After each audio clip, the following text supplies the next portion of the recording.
how do you do masking in the Snapseed app on your device?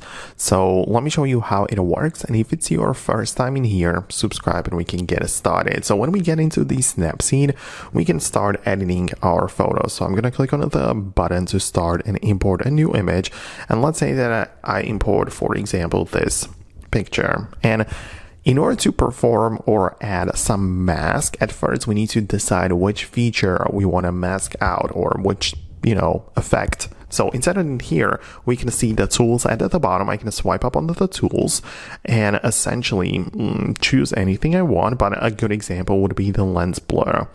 A lot of people want to blur out like the parts of the image in here and mask it this way. So you can see that I can make it kind of like smaller, whatever, right? And let's say that I adjust the intensity all the way to the right and make it come back to the corner. And then now the whole thing is basically blurry. So now that we have the effect applied on the whole image, we can move into the masking section, which can be accessed when you click on the layers icon in the middle at the top like this.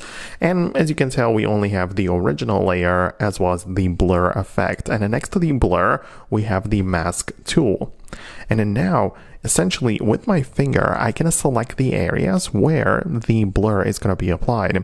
I'm now creating a mask, right? So I can literally just draw it with my finger as such, and you can see that I can decide that half of the image is going to be blurry and the rest is going to be fine. I can also use the eraser to make it come back to the original state, right? And that's the thing you can do. So now we essentially applied mask to the lens blur effect, meaning that only half of the image is blurry. So that's how you can do it for other effects as well, not just for blur. I only used it as an example, but that's how it works.